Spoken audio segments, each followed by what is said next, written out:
kewaspadaan nasional konteksnya mencegah konflik sosial. Saya akan mengajak untuk kita semua mengingat apa yang disampaikan oleh Presiden kita, Pak Joko Widodo. Beliau mengingatkan kita masyarakat Indonesia yang pertama betul-betul harus waspada terhadap hal-hal yang dapat memecah persatuan dan kesatuan bangsa. Ini sudah diamanatkan oleh beliau. Kita diingatkan untuk waspada terhadap unsur-unsur atau apapun itu yang mencoba untuk merampas kedaulatan kita. Kita sedang mengalami apa yang disebut dengan pertarungan ideologi besar dunia. Dari suatu teori yang pernah diingatkan oleh kita, mungkin kita ingat teorinya Russell, teorinya Frederick Russell yang disebut dengan teori ruang, Lebensraum. Teori ruang mengingatkan hati-hati kalau seperti dikatakan oleh Russell, ruang kita dijadikan ruang oleh pihak lain sehingga kita menjadi proksi dalam rangka pihak lain melangsungkan kehidupannya. Nah sekarang pertanyaannya, kolonial sudah tidak ada, apakah tidak ada upaya-upaya pihak lain akan melakukan itu? Jelas ada. Bentuknya tidak dalam rangka ada istilah langsung menduduki, tetapi mempengaruhi, mengkooptasi, dan mencoba untuk mengambil hal-hal yang dapat dimanfaatkan dari kita. Memberi keyakinan, kami tidak akan memilih di salah satu itu, kami siap mengayuh di antara dua karang.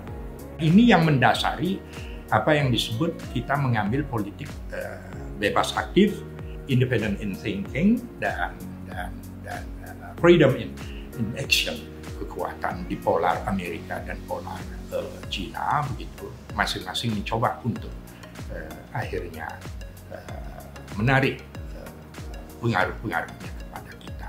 Dan ini harus kita waspadai. Kalau kita menganut paham kebangsaan, intinya itu adalah kita menganut paham solidaritas besar bersama yang tidak harus sama suku, sama agama, sama keturunan, sama etnis, tapi sama tujuan.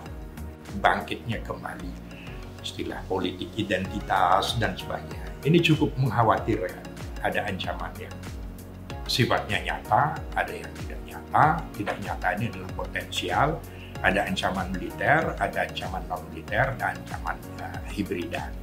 Dan ancaman non-militer inilah yang akhirnya sering kita hadapi, dan ini berpotensi apa yang disebut dengan konflik sosial. Ini berpotensi menghasilkan disintegrasi.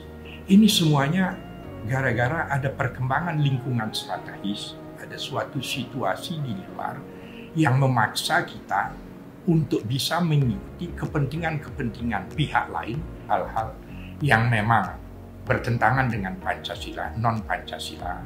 Sebut sajalah westernisasi, ya, upaya-upaya untuk membuat negara ini keluar dari acuan yang kita sepakati Pancasila, ya, yang menghasilkan hedonisme, yang menghasilkan begitu mendewakan materialisme. Memang kita punya masalah pada konteks intoleransi. Ini basic ataupun basis dari terjadinya konflik-konflik sosial. Nah, konflik sosial ini nanti meningkat, akan menjadi disintegrasi sosial dulu, lama-lama disintegrasi nasional. Itu akan semakin banyak potensi menghasilkan apa yang disebut dengan kebakaran besar. Inilah yang harus kita sadari ketika kita bicara masalah kewaspadaan nasional. Saya akan memberikan dua hal ketika kita bicara masalah kewaspadaan. Yang pertama, kita kuatkan nasionalisme kita.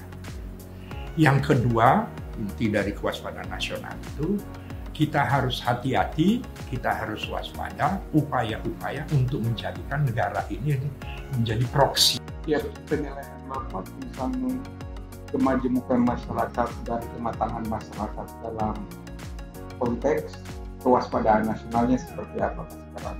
Rekaman itu memang fakta, ya, memang suatu given yang tidak bisa kita tolak. Oleh karenanya, jangan pernah kita lalai, jangan pernah kita mengabaikan kalau ada hal-hal yang memang ya, itu berpotensi membawa kebakaran besar.